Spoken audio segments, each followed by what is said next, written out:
Hello दोस्तों, नमस्कार। स्वागत है आज के इस नए वीडियो में। और आज हम जो हल प्रश्न पत्र लेकर आए हैं वह है ईस्टर्न रेलवे में एग्जाम हुआ है 7/12/2023 को हुआ है।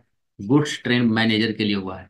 बहुत ही इंपॉर्टेंट है। कुछ नए सवालों का संयोजन इसमें किया गया है। अगर आप हमारे चैनल पर नए हैं तो सबसे पहले चैनल को सब्सक्राइब कर लीजिए, बेल आइकन को दबा दीजिए ताकि जो नए वीडियो आए उसका नोटिफिकेशन आपको सबसे पहले मिल सके। साथ ही वीडियो को लाइक करें, दोस्तों के साथ शेयर करें और कमेंट अवश्य करें। कमेंट करना ना भूलें। प्रश्न संख्या 1 से क्वेश्चन है, निम्नलिखित में से कौन सा सही है। ईबीडी का मतलब इमरजेंसी ब्रेकिंग डिस्प्लेसमेंट। ईबीडी का मतलब होता है electronic brake force distribution. PCC का मतलब है परमिशन कैरिंग कैपेसिटी, या परमिशन या फिर परमिसिबल कैरिंग कैपेसिटी। तो यह जो है पहला स्टेटमेंट गलत है और दूसरा सही है। आंसर ऑप्शन बी होगा। केवल दो सही है। नेक्स्ट क्वेश्चन लेंगे, question number 2। Non at non interlocked station the speed of a train over main line will be. Non interlock station पर, मुख्य लाइन पर, मेन लाइन पर गाड़ी की गति, ट्रेन की गति क्या होगी? तो सिर्फ और सिर्फ 15 kmph। आंसर ऑप्शन बी होगा। नेक्स्ट है क्वेश्चन नंबर 3। होम सिग्नल और बीएसएलवी के बीच की दूरी कम से कम डैश होनी चाहिए। तो कम से कम कितना होना चाहिए? होम सिग्नल और ब्लॉक सेक्शन लिमिट बोर्ड जो रहता है उसके जो दूरी रहता है वह 180 मीटर होता है। आंसर ऑप्शन सी है, 180 मीटर। नेक्स्ट क्वेश्चन है क्वेश्चन नंबर 4। सीसी रेक का मान्यता समय क्या होता है? CC rake shall be valid for. CC rake जो होता है वह 6000 किलोमीटर या फिर 30 दिन एक यह होता है। और आंसर ऑप्शन यहाँ ए है। एक और होता है इसमें 7500 किलोमीटर और 35 दिन, दोनों होता है। तो यहाँ जो आंसर है ऑप्शन ए है, 6000 किलोमीटर या फिर 30 दिन में जो पहले होता है। Answer option A. नेक्स्ट लेंगे question number 5। Speed of A class ODC is. A class ODC की गति क्या है? 16 kmph, अति प्रतिबंधित 25 kmph, 40 kmph। तो यहाँ जो ऑप्शन है वो अलग से दिया गया है। एक अति प्रतिबंधित, अति प्रतिबंधित नहीं होता, या तो सामान्य होता है। ए क्लास ओडीसी का गति जो होता है या तो सामान्य होता है या फिर उस सेक्शन में चलने वाले जो स्पीड है, यानी कि स्पीड जो होता है सेक्शनल स्पीड, सेक्शन का जो स्पीड है वो होता है सेक्शनल स्पीड। ये हो सकता है या फिर ये यहाँ पर अति प्रतिबंधित दिया है। मुझे तो नहीं लग रहा है कि यह जो ऑप्शन जो है वह सही है। या तो सामान्य होना चाहिए या फिर सेक्शनल स्पीड होना चाहिए, अति प्रतिबंधित नहीं होना चाहिए। नेक्स्ट लेंगे क्वेश्चन नंबर 6। ओडीसी की कौन सी क्लास रात के दौरान नहीं चल सकती है? ओडीसी का जो है सी क्लास ओडीसी जो होता है वह रात के दौरान उससे चलने की अनुमति नहीं होता है। नेक्स्ट है क्वेश्चन नंबर 7। किस सेक्शन पर केवल एक ट्रेन प्रणाली का उपयोग किया जा सकता है? Only one train system shall be used on branch line section of. किसमें? सिंगल लाइन, डबल लाइन, दोनों, इनमें से कोई नहीं। सिर्फ और सिर्फ सिंगल लाइन में ही जो है वन ट्रेन सिस्टम लागू होता है। नेक्स्ट क्वेश्चन लेंगे क्वेश्चन नंबर 8। लाइन क्लियर की प्रतीक्षा कर रही ट्रेन को स्टार्टर से आगे बढ़ाया जा सकता है बशर्ते इंटर स्टार्टर उपलब्ध है, एडवांस स्टार्टर उपलब्ध है, दोनों। तो यहाँ जो है दोनों होता है। अगर लाइन क्लियर के लिए इनर स्टार्टर और फिर एडवांस स्टार्टर दोनों उपलब्ध है तो लाइन क्लियर है, तो उसको गाड़ी को एडवांस स्टार्टर तक बढ़ाया जाता है। नेक्स्ट क्वेश्चन लेंगे क्वेश्चन नंबर 9। यदि एलपी या गार्ड ने ऑल राइट सिग्नल का आदान प्रदान नहीं किया गया है तो अगले स्टेशन को घंटी कोड क्या दिया जाएगा? अगले स्टेशन को घंटी कोड ब्लॉक इंस्ट्रूमेंट के ऊपर पूछा जा रहा है। ब्लॉक ब्लॉक इंस्ट्रूमेंट है, उस पर ब्लॉक उपकरण पर अगले स्टेशन को क्या घंटी संकेत दिया जाएगा? तो 6 पॉज 1 यानी रोको और गाड़ी की जांच करो होगा। 1 जब बिट दिया जाता है तो क्या है? Call attention and attend telephone. 6 pause 1 क्या होता है? तो रोको और गाड़ी की जांच करो। और 6 पॉज 2 जो यहाँ दिया गया है वह क्या होता है? तो गाड़ी बिना टेल लैंप या फिर बिना एलवी बोर्ड के से पास हो जाता है तो उस समय पर 6 पॉज 2 दिया जाता है। तो यहाँ जो है गाड़ी को रोको और जांच करो दिया जाएगा। आंसर ऑप्शन बी है, 6 पॉज 1। नेक्स्ट है क्वेश्चन नंबर 10। निम्नलिखित में कौन सा कथन सही है? यहाँ पर दो कथन दिया गया है, दो स्टेटमेंट दिया गया है। तो पहला है, दो डिटोनेटर में विस्फोट होना रुकावट का संकेत है। दो डिटोनेटर कब फटता है? जब फॉक्स सिग्नल पोस्ट के पास दो डिटोनेटर लगाया जाता है और इससे जो है ड्राइवर को संकेत मिलता है कि आगे सिग्नल आने वाला है। तो यह जो है जो स्टेटमेंट है वह गलत है। नेक्स्ट है जो स्टेटमेंट, डिटोनेटर का परीक्षण चलती ट्रेन के नीचे रखकर किया जाएगा, ये सही है। चलती ट्रेन के नीचे रखकर जो है उसे परीक्षण किया जाता है। तो आंसर जहां होगा वो ऑप्शन बी होगा। केवल दो सही है। नेक्स्ट क्वेश्चन लेंगे क्वेश्चन नंबर 11। निम्नलिखित में कौन सा कथन सही है? स्टैंडर्ड 2 और इंटरलॉकिंग में फेसिंग पॉइंट पर गति 80 kmph मतलब 80 किलोमीटर प्रति घंटे तक हो सकता है। यह क्या होता है, स्टैंडर्ड 2 आर में 110 kmph होता है, 110 kmph। तो यहाँ दिया है 80 kmph, यानी यह जो स्टेटमेंट है वह गलत है। नेक्स्ट है विशेष श्रेणी के स्टेशन संचालन नियम जहां यात्री यातायात का निपटारा किया जाता है का अनुमोदन सीओएम द्वारा किया जाता है, सीओएम द्वारा दिया जाता है। तो यह जो है सीओएम के द्वारा नहीं बल्कि सीआरएस के द्वारा दिया जाता है। विशेष जो स्पेशल क्लास स्टेशन रहता है उसके लिए जो एसडब्ल्यूआर बनाया जाता है उसके लिए सीआरएस का सैंक्शन लगता है। तो यहाँ सीआरएस होगा। तो यह भी जो स्टेटमेंट है वह गलत है, यानी दोनों सही नहीं है। आंसर ऑप्शन डी है, दोनों सही नहीं है। नेक्स्ट है क्वेश्चन नंबर 12। निम्नलिखित में कौन सा कथन सही है। एनआई कार्य के दौरान ट्रेन की गति 15 kmph यानी 15 kmph है। दूसरा, प्रीमियम रेक बीपीसी का रंग पीला है। यहाँ हम देखेंगे कि एनआई के दौरान जो गति है वह 15 kmph होगा, वह बिल्कुल सही है। प्रीमियम रेक बीपीसी का रंग पीला लिखा है, तो प्रीमियम रेक बीपीसी का रंग क्या होता है, तो ग्रीन होता है और उसके ऊपर रेड पट्टी होता है, ग्रीन और रेड पट्टी होता है। प्रीमियम रेक में ग्रीन होता है और उस पर रेड पट्टी होता है। वैक्यूम ब्रेक वाला रहता है उसका पिंक होता है, इंटेंसिव रहता है उसका ग्रीन होता है, और प्रीमियम का ग्रीन विथ रेड पट्टी होता है, और सीसी रेक का येलो होता है। तो यह जो है यह गलत है और यह सही है, यानी केवल एक सही है। आंसर ऑप्शन ए है। नेक्स्ट क्वेश्चन लेंगे, क्वेश्चन नंबर 13। निम्नलिखित में से कौन सा कथन सही है। लोको पायलट फॉर्म संख्या T1410 पर हस्ताक्षर करता है। T1410 क्या है, पूर्ण गाड़ी आगमन रजिस्टर है। इस पर जो है लोको पायलट नहीं बल्कि गार्ड हस्ताक्षर करता है गाड़ी के पूर्ण आगमन के रूप में। यहाँ पर यह जो कथन है वह गलत है। सीबीसी एच प्रकार के कपलिंग का उपयोग एलएचबी कोचों में किया जाता है, तो यह सही है। आंसर ऑप्शन बी है, केवल दो सही है। नेक्स्ट क्वेश्चन है क्वेश्चन नंबर 14। निम्नलिखित में कौन सा कथन सही है। जब 1.5 लोगों को यात्री वाली ट्रेन द्वारा ले जाया जाता है तो इसे सबसे पीछे जोड़ा जाएगा। तो यात्री ट्रेन में, पैसेंजर ट्रेन में जोड़ा जाएगा तो कब जोड़ा जाता है, तो सिर्फ इंजन के बाद जोड़ा जाता है, पीछे नहीं जोड़ा जाता, इंजन के बाद जोड़ा जाता है। तो यह स्टेटमेंट जो है वह गलत है। मटेरियल ट्रेन की स्थिरता केवल गार्ड की जिम्मेदारी है, तो यह जो है सही है, क्योंकि गार्ड की जिम्मेदारी होता है कि वह जो गाड़ी है उसको स्टेबलिंग करने की जिम्मेदारी गार्ड की होती है। तो आंसर ऑप्शन बी है, केवल दो सही है। नेक्स्ट क्वेश्चन लेंगे, क्वेश्चन नंबर 15। इसमें भी कथन पूछा गया है, सही है। निम्नलिखित में से कौन सा कथन सही है। रास्ते के स्टेशनों पर लोगों को जोड़ना और अलग करना एलपी एएलपी की जिम्मेदारी है। यह उसके बाद है दूसरा, यात्री ले जाने वाले ट्रेन में चमकती लाल बत्ती वाली टेल लाइट उपलब्ध कराई जाएगी। यात्री ले जाने वाली ट्रेन में चमकती लाल बत्ती टेल लैंप उपलब्ध कराई जाएगी। रास्ते के ट्रेनों में लोगों को जोड़ना और अलग करना एलपी और एलपी की जिम्मेदारी है। इसमें गार्ड भी रहता है, उस समय गार्ड है तो गार्ड का भी जिम्मेदारी होता है। यह जो है पूर्ण रूप से सही नहीं है, यानी यह जो है गलत है। और यह जो है टेल लैंप वाला वह सही है। आंसर ऑप्शन बी है, केवल दो सही है। नेक्स्ट क्वेश्चन लेंगे, क्वेश्चन नंबर 16। होम सिग्नल का क्या संकेत देता है। होम सिग्नल कौन सा संकेत दिया देता है कि गाड़ी किस लाइन पे लिया जाएगा, गति, दोनों, इनमें से कोई नहीं। तो यह जो है गाड़ी अगर होम सिग्नल को लूप लाइन में लिया जाए तो गति भी बताता है कि प्रतिबंधित गति से जाना है, 15 होगा या फिर 30 होगा।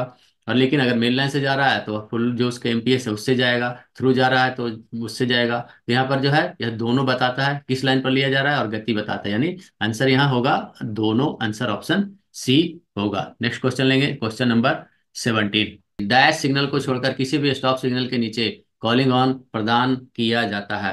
तो एलएसएस को छोड़ के जो है कॉलिंग ऑन किसी भी सिग्नल के नीचे लगाया जा सकता है, यानी एलएसएस का मतलब है आखिरी stop signal, last stop signal. Answer option B होगा, आखिरी स्टॉप सिग्नल यानी last stop signal. Next question है 18।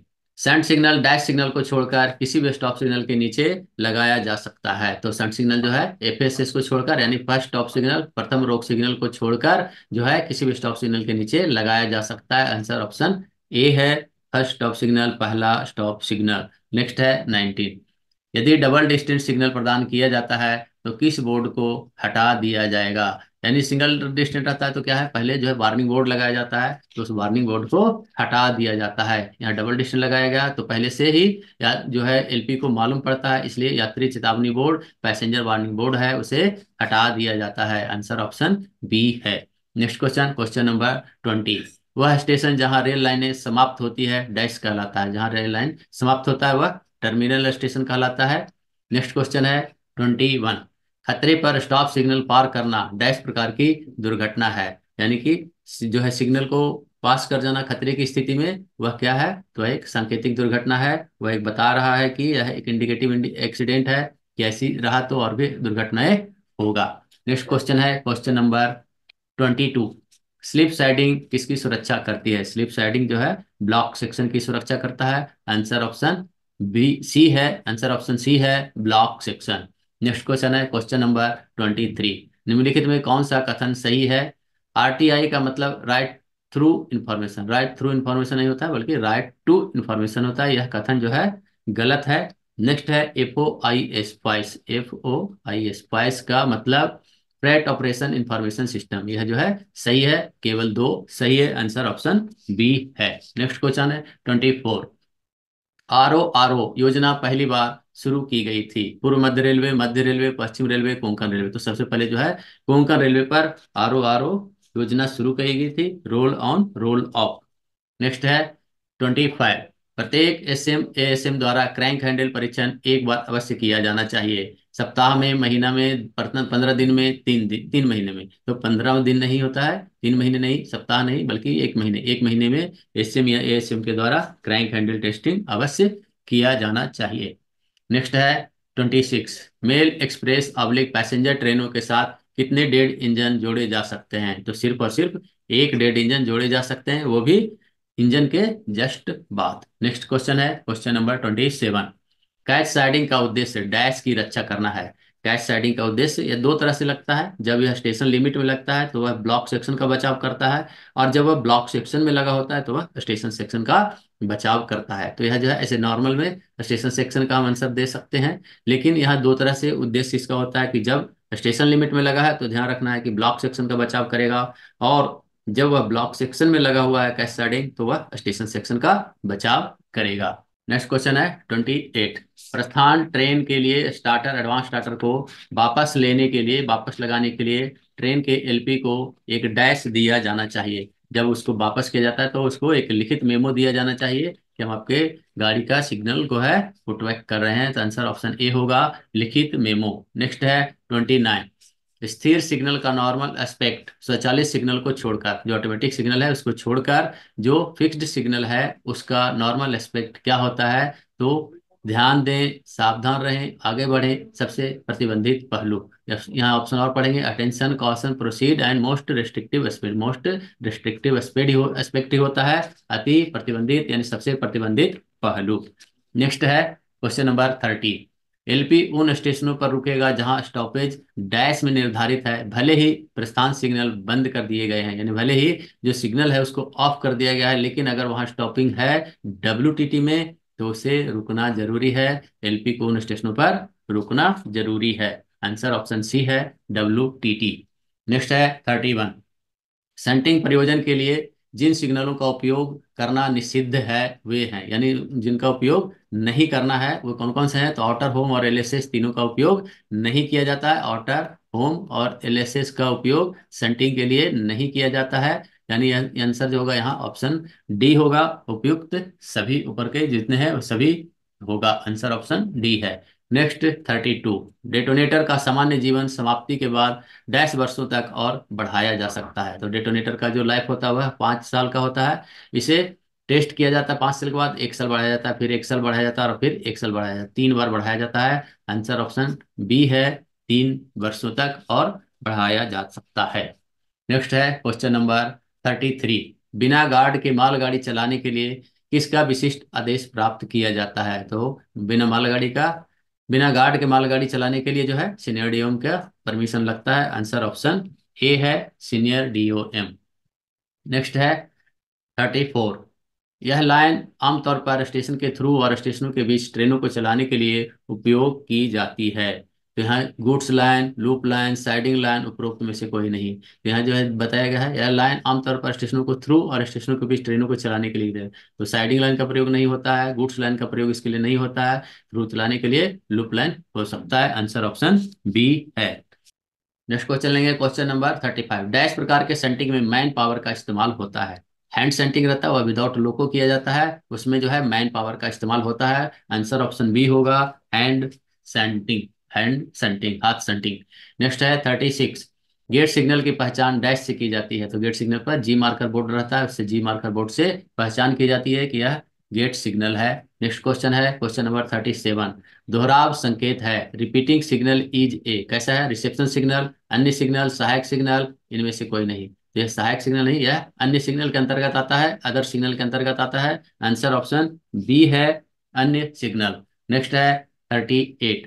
हवा का वेग कैसे मापा जाता है? तो हवा का वेग मापने के लिए एनीमोमीटर का प्रयोग होता है। आंसर ऑप्शन ए है, एनीमोमीटर। स्पेक्ट्रोमीटर से क्या होता है? वेवलेंथ का मापा जाता है। थर्मामीटर से ताप मापा जाता है, और हाइड्रोमीटर से द्रव का घनत्व मापा जाता है। नेक्स्ट है 39। बढ़ती प्रवणता और उसके बाद गिरती प्रवणता को कहा जाता है। इसलिए यहाँ हिंदी हिंदी में पूरी तरह से समझ में नहीं आ रहा है, इसको हम इंग्लिश का क्वेश्चन रेफर करेंगे। Rising gradient followed by a falling gradient is known a. तो इसको क्या कहा जाता है कि जब बढ़ती हुई ग्रेडियंट है और उसके बाद फिर गिरती हुई, मतलब कि पहले चढ़ाव है और फिर उसके बाद उतार है, तो ऐसी जो ग्रेडियंट है उसको मोमेंटम ग्रेडियंट कहा जाता है। आंसर ऑप्शन बी है, संवेग प्रवणता मोमेंटम ग्रेडियंट। रूलिंग ग्रेडियंट क्या होता है? तो उस सेक्शन में जो सबसे ज्यादा स्टीपर ग्रेडियंट रहता है उसे ही रूलिंग ग्रेडियंट कहा जाता है। नेक्स्ट है पुशर ग्रेडियंट। क्या होता है पुशर ग्रेडियंट? जहां जो है इंजन को लोको की जरूरत रहता है पुश करने के लिए, जो ट्रेन अगर है कोई लोड है उसको पुश करने के लिए इंजन की जरूरत पड़ता है, तो इसलिए उसे पुशर ग्रेडियंट कहता है। कोणीय ढाल क्या कहता है? एंगल में ढाल होता है कोणीय ढाल, वहां पर उसे कोणीय ढाल कहा जाता है। नेक्स्ट है क्वेश्चन नंबर 40। सामान्य नियम कौन बनाते हैं? सामान्य नियम रेलवे बोर्ड के द्वारा बनाया जाता है। आंसर ऑप्शन ए है, रेलवे बोर्ड। नेक्स्ट है क्वेश्चन नंबर 41। स्टेशन पर ट्रेन के आगमन के तुरंत बाद सिंगल लाइन पर पॉइंट जिनके विरुद्ध लाइन के सामने सेट किया जाना चाहिए। तो आगे और पीछे दोनों तरफ सिंगल लाइन में क्या होता है? सिंगल लाइन में गाड़ी आई और रुका है, तो इस तरफ का पॉइंट इस तरफ का पॉइंट, दोनों का पॉइंट जो है अल्टर किया जाना चाहिए। और जब डबल लाइन है तो सिर्फ और सिर्फ पीछे का पॉइंट को अल्टर किया जाना चाहिए। तो यहाँ सिंगल लाइन के बारे में पूछा गया है, तो दोनों छोर का पॉइंट को अल्टर किया जाना चाहिए। आंसर ऑप्शन सी है। नेक्स्ट है 42।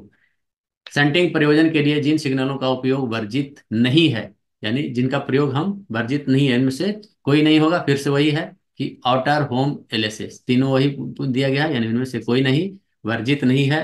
आंसर ऑप्शन डी है, आउटर होम एलएसएस तीनों का उपयोग नहीं होता है। नेक्स्ट क्वेश्चन है क्वेश्चन नंबर 43। सभी पॉइंट सामान्य रूप से डैश लूप लाइन के लिए लागू होते हैं, टर्नआउट के लिए, सीधी रेखा के लिए, किसी भी लाइन के लिए सेट किया नहीं। सामान्य रूप से जो है मेन लाइन के लिए, स्ट्रेट लाइन के लिए लगा होता है। आंसर ऑप्शन सी है। नेक्स्ट 44। डेटोनेटर को और क्या बोला जाता है? डेटोनेटर को फॉग सिग्नल बोला जाता है, कोहरा सिग्नल बोला जाता है। आंसर ऑप्शन ए है, फॉग सिग्नल। नेक्स्ट है 45। डेटोनेटर के सफल परीक्षण के बाद एक्सटेंशन की अधिकतम संख्या है। जो डेटोनेटर आता है, अभी पिछले क्वेश्चन में भी था, उसमें 3 था। आंसर ऑप्शन सी है, 3 बार उसे एक्सटेंशन किया जा सकता है, उसे 1 1 साल बढ़ाया जाता है, और जो है 3 साल तक बढ़ाया जा सकता है। आंसर ऑप्शन सी है। नेक्स्ट है 46। एक्सेल काउंटर को केवल यह सुनिश्चित करने के बाद ही रिसेट किया जाना चाहिए कि मॉनिटर किया गया हिस्सा क्या है? The Excel counter shall be reset only after ensuring that the monitored portion is vacant। जब वह खाली है तभी उसे रिसेट किया जाना चाहिए। ऑक्युपाइड है तो नहीं किया जाएगा, ऑब्स्ट्रक्टेड है नहीं किया जाएगा, नन ऑफ द अबव। यहाँ जो है खाली रहेगा तभी उसे रिसेट किया जाना चाहिए। नेक्स्ट है 47। गेट कम डिस्टेंस सिग्नल के पीछे कम से कम डैश दूरी, कितनी दूरी पर स्थित होगा? तो गेट कम डिस्टेंस सिग्नल जो रहता है वह कम से कम 180 मीटर की दूरी पर स्थित होगा। आंसर ऑप्शन सी है। नेक्स्ट है 48। जहां भी आईबीएस सिग्नल प्रदान किया गया है, एलएसएस को किससे इंटरलॉक किया गया है, किया जाता है? तो इसको आईबीएस से इंटरलॉक कर दिया जाता है। एडवांस स्टार्टर जो रहता है या अंतिम रोक सिग्नल है, उसे आईबीएस से इंटरलॉक कर दिया जाता है। और आईबीएस जो रहता है वह अगले स्टेशन के ब्लॉक इंस्ट्रूमेंट से इंटरलॉक रहता है। तो यहाँ जो है एलएसएस जो है आईबीएस से, और आईबीएस जो है अगले स्टेशन के ब्लॉक इंस्ट्रूमेंट से। तो यहाँ जो है एलएसएस को पूछा गया, आंसर ऑप्शन सी होगा, एलएसएस को आईबीएस से इंटरलॉक किया जाता है। 49। किसी भी परिस्थिति में ट्रेन को ट्रायल एंड थ्रू पॉइंट के डैश नहीं करना चाहिए, तो वहां जो है ट्रायल पॉइंट के पीछे नहीं किया जाना चाहिए। आंसर ऑप्शन बी होगा, पीछे। नेक्स्ट क्वेश्चन है क्वेश्चन नंबर 50। आमतौर पर non interlock point, turn out और क्रॉस ओवर पर ट्रेनों की अधिकतम गति कितनी होनी चाहिए? तो अधिकतम गति वह 15 kmph होनी चाहिए। आंसर ऑप्शन सी है। नेक्स्ट है क्वेश्चन नंबर 51। इंजन पुशिंग की अनुमति डैश से की जाती है, तो किसके की जाती है? अग्रिम एसएम, पीछे के एसएम, नोटिस स्टेशन के एसएम, इनमें से कोई नहीं। तो पीछे के जो एसएम रहते हैं उनकी अनुमति से किया जाता है। आंसर ऑप्शन बी है, पीछे के एसएम। नेक्स्ट क्वेश्चन है क्वेश्चन नंबर 52। रात के दौरान अंतिम वाहन पर संकेतक क्या होना चाहिए? अनुमोदित डिजाइन का एलवी बोर्ड, लाल चमकती रोशनी, रेट्रो रिफ्लेक्टिव एलवी बोर्ड, या फिर लाल झंडा। तो यहाँ जो आंसर है ऑप्शन होगा सी, लाल चमकती रोशनी, फ्लैशिंग टेल लैम्प जो है रेड वाला वही रहता है। आंसर ऑप्शन सी है। नेक्स्ट जो है 53। अग्निशमन के यंत्रों का आवधिक प्रतिस्थापन कितने समय में एक बार किया जाना चाहिए या किया जाएगा? जो periodical replacement of fire extinguisher shall be done once in 12 month, एक साल के अंदर उसको रिप्लेस किया जाता है। आंसर ऑप्शन सी है। नेक्स्ट है 54।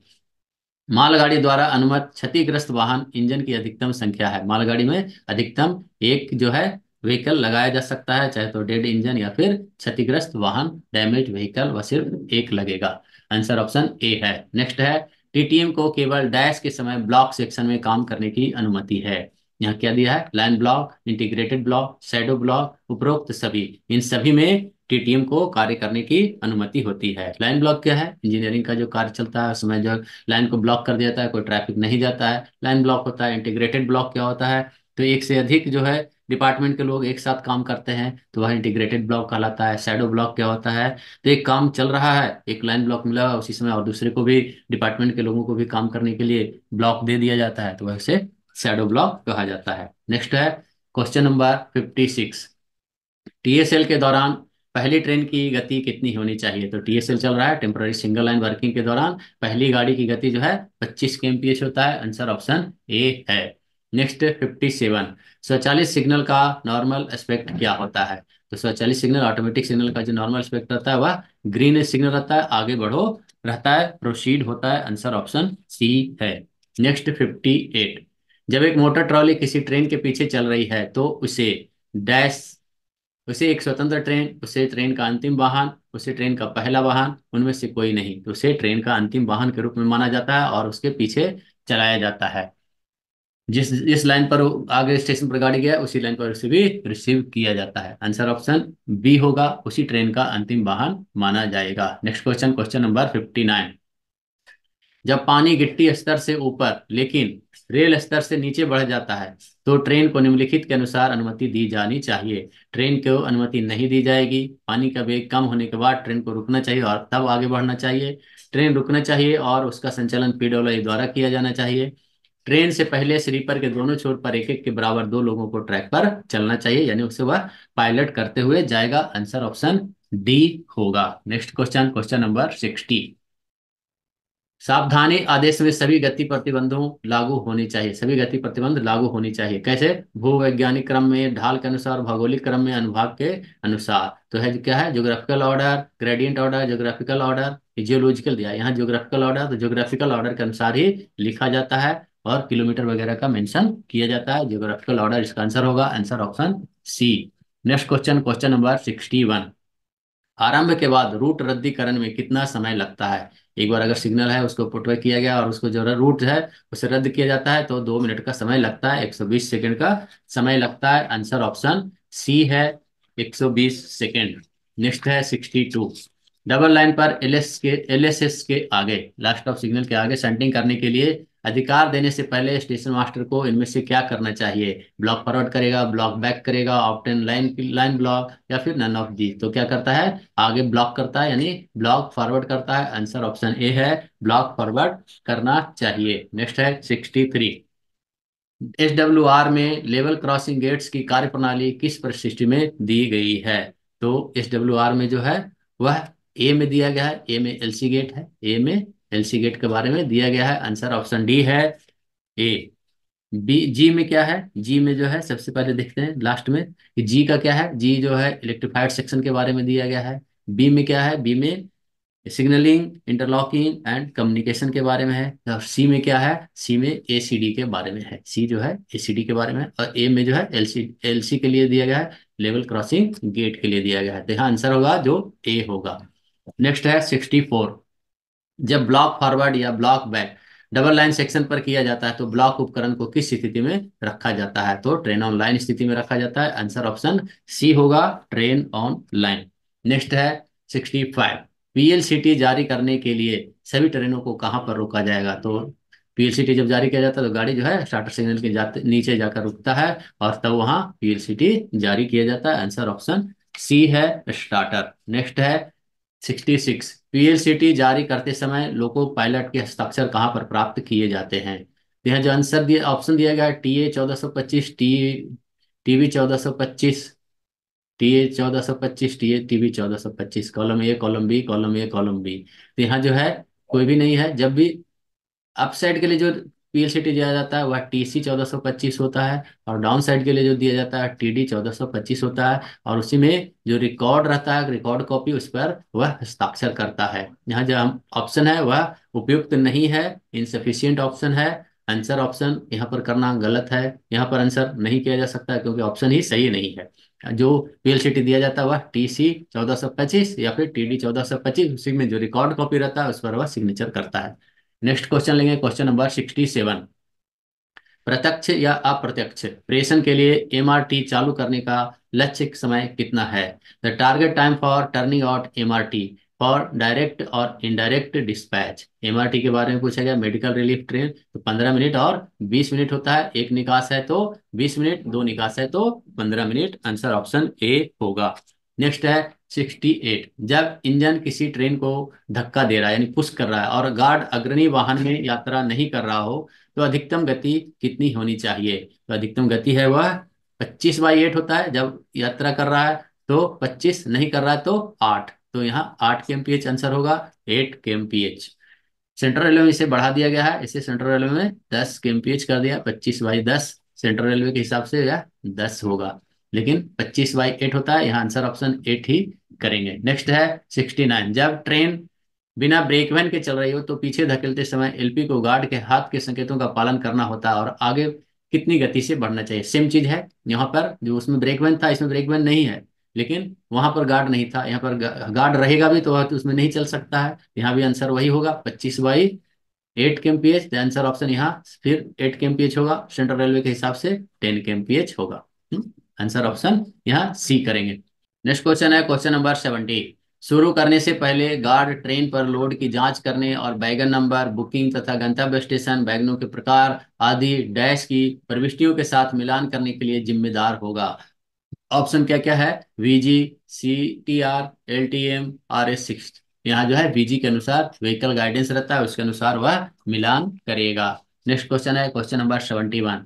यदि गार्ड एलपी का ध्यान आकर्षित करने में विफल रहता है तो जब ट्रेन में किसी खतरे की स्थिति दिखाई देती है तो वह ट्रेन को धीरे धीरे क्या लगाकर रोक सकता है? गार्ड को जो है क्या रहता है उसके पास? Vacuum air pressure brake, dynamic brake, loco brake, loco hand brake. तो यह जो है गार्ड को लगाने के लिए क्या होता है? सिर्फ सिर्फ वैक्यूम एयर प्रेशर ब्रेक है, वही रहता है। आंसर ऑप्शन ए है, vacuum oblique air pressure brake. Next है 72। जब भी इंजन को स्टेशन की सीमा के बाहर अलग करना हो और ढाल 600 में एक से अधिक तीव्र ना हो तो वाहनों के हैंड ब्रेक की संख्या कितनी बांधी जानी चाहिए? तो ब्रेकवन प्लस 6 होता है। आंसर ऑप्शन ए है, ब्रेकवन प्लस 6। नेक्स्ट क्वेश्चन लेंगे क्वेश्चन नंबर 73। ट्रेन के पीछे गार्ड टू प्रोटेक्ट के लिए इंजन व्हिसल कोड है। गार्ड जो है जाकर पीछे से और वो प्रोटेक्शन करे उसके लिए क्या होता है? तो 4 छोटी व्हिसल जो होता है वह इसका कोड है। 4 छोटी व्हिसल लगा मारेगा और उसके बाद गार्ड जो है ट्रेन को पीछे से प्रोटेक्शन करने के लिए जाएगा। दूसरा क्या है? ए क्या है? ए में 2 छोटी व्हिसल है। तो क्या होता है जब कोई ऑल राइट सिग्नल एक्सचेंज नहीं करता, चाहे गार्ड या फिर स्टेशन मास्टर या फिर पॉइंट्समैन स्टेशन स्टाफ, अगर ऑल राइट सिग्नल नहीं एक्सचेंज करता है तो 2 छोटी सीटी बजाता है। दूसरा है 3 छोटी सीटी बी में, तो गार्ड को हैंड ब्रेक लगाने के लिए होता है। और चौथा जो है वह प्रोटेक्शन करने के लिए होता है, 4 छोटी व्हिसल। नेक्स्ट है 74। ब्लॉक सेक्शन में काम करने के लिए, सामग्री ट्रेन भेजने और उसी स्टेशन पर वापस लौटने के लिए एलपी को इनमें से क्या दिया जाता है? क्या अधिकार पत्र दिया गया है? वीएलसीटी नहीं दिया जाएगा, एटीपी विदाउट लाइन क्लियर नहीं दिया जाएगा।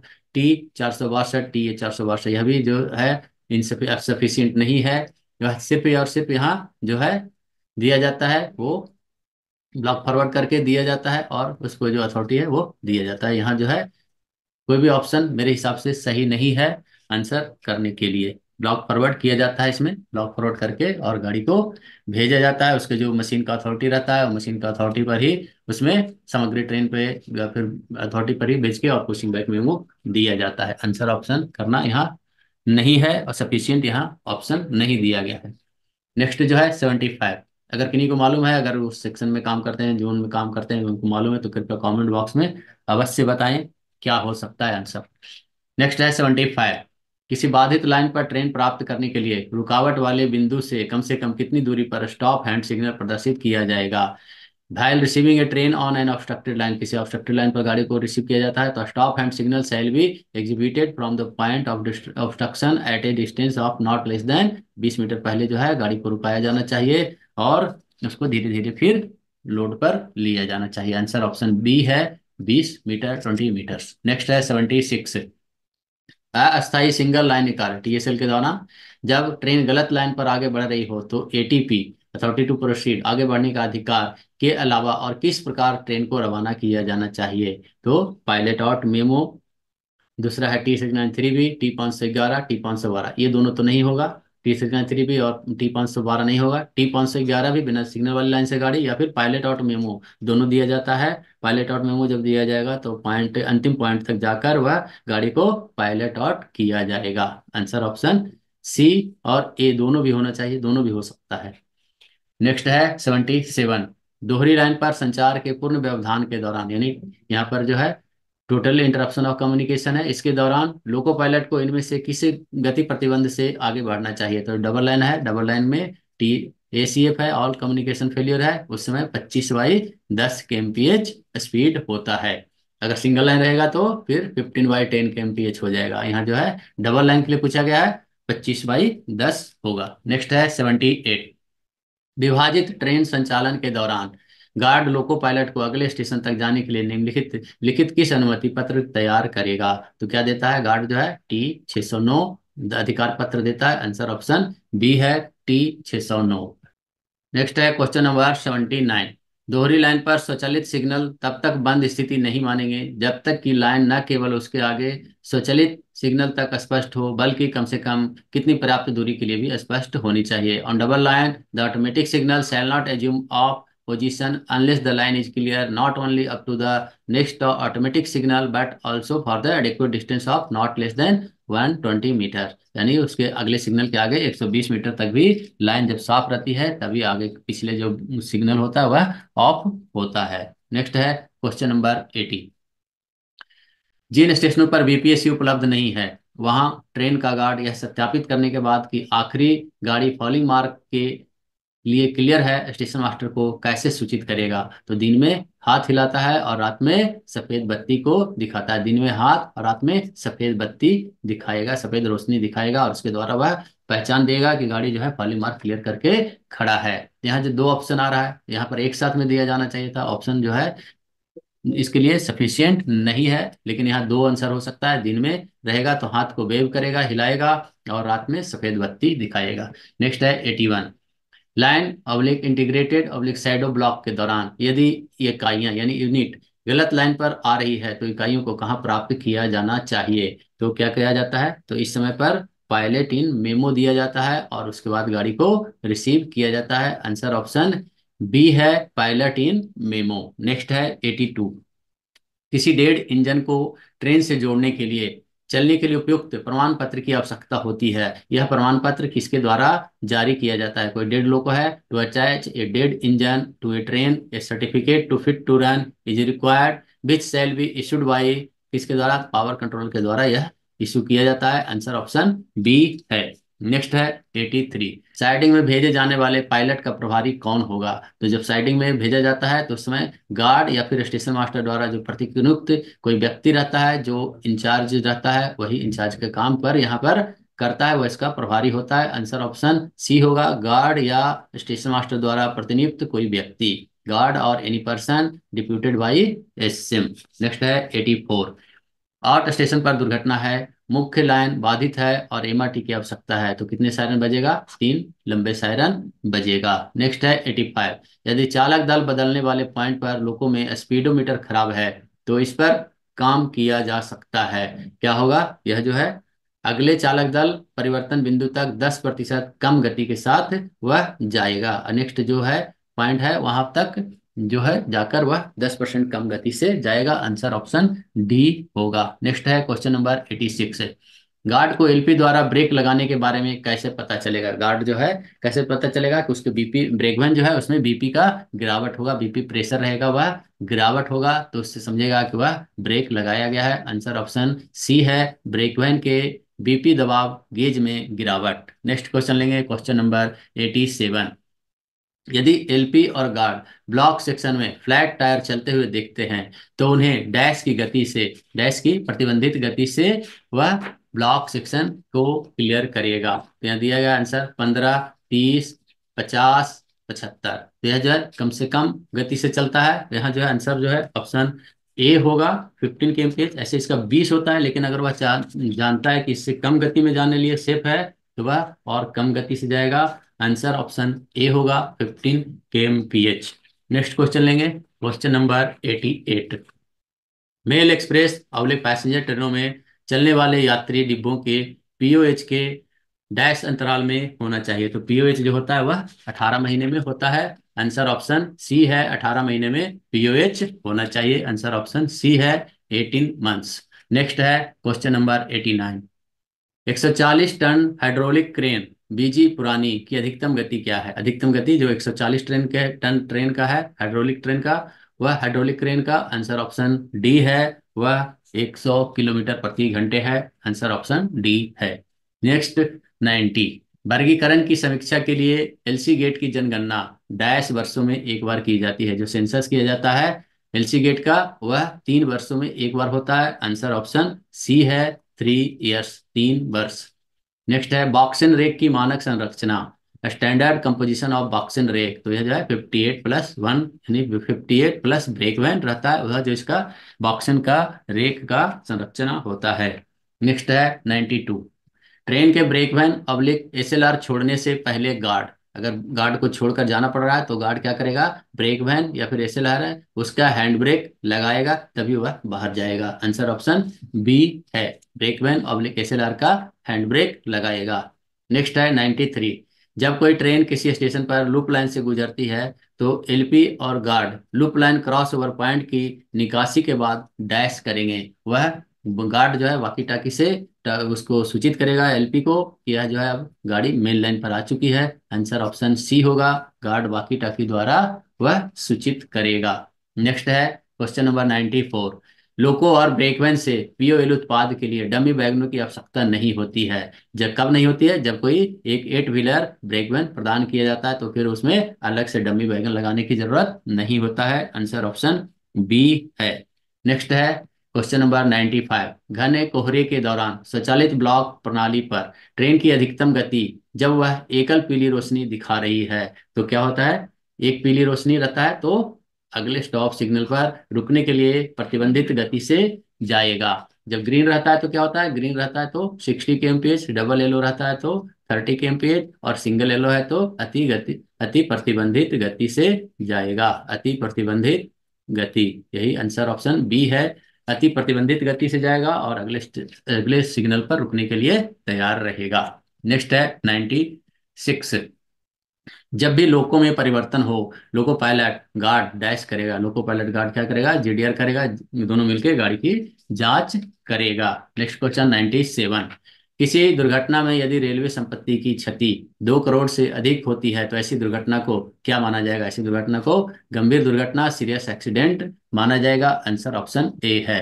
नेक्स्ट 98, जब कोई सिग्नल नया खड़ा किया जाता है या स्थानांतरित किया जाता है, जब कोई नया सिग्नल लगाया जाता है या फिर कोई उसको स्थान बदल दिया जाता है, तो सावधानी बरतने का आदेश यानी कॉशन ऑर्डर जो है डैश की अवधि के लिए जारी किया जाता है। पहले जो था वह 10 दिन था, अभी सेंट्रल रेलवे में इसे 30 दिन किया गया है, लेकिन बहुत सारे रेलवे में इसे 90 डेज किया गया है। आंसर ऑप्शन सी है, आंसर 90 डेज। नेक्स्ट क्वेश्चन लेंगे 90 दिन। नेक्स्ट क्वेश्चन लेंगे 99।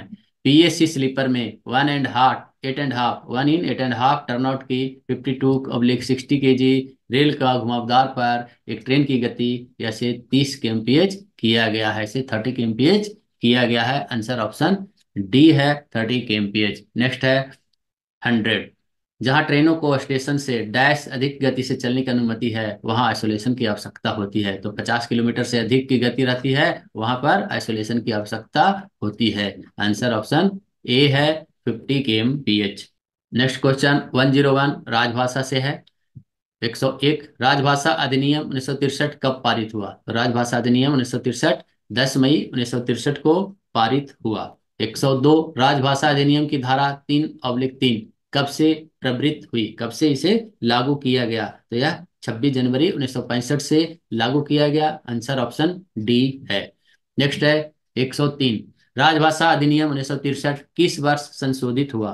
तो इसे 1967 में संशोधन किया गया। आंसर ऑप्शन सी है, 1967 1967। 104 राजभाषा अधिनियम 1963 की धारा 4 किससे संबंधित है? तो धारा 4 जो है वह संसदीय समिति के गठन से संबंधित है। आंसर ऑप्शन बी है, संसदीय समिति के गठन से। नेक्स्ट है 105 राजभाषा अधिनियम की धारा कौन सी धारा संसदीय राजभाषा समिति के गठन से संबंधित है? यहाँ जो ऊपर उल्टा करके क्वेश्चन दे दिया गया है यही यहाँ आंसर है, यहाँ धारा 4। इसका धारा 4 के बारे में यहाँ पूछा गया है, इसके बारे में यहाँ पूछा गया। आंसर ऑप्शन बी है, 105 का धारा 4। नेक्स्ट है 106 राजभाषा अधिनियम 1963 में कुल कितनी धाराएं हैं? तो कुल 9 धाराएं हैं। आंसर ऑप्शन सी है। नेक्स्ट है संसदीय राजभाषा समिति में कुल कितने सदस्य हैं? तो कुल 30 सदस्य हैं। आंसर ऑप्शन डी है, 30 सदस्य। लोकसभा के 30 सदस्य 20 सदस्य होते हैं और राज्यसभा के 10 सदस्य होते हैं, टोटल 30 सदस्य होते हैं।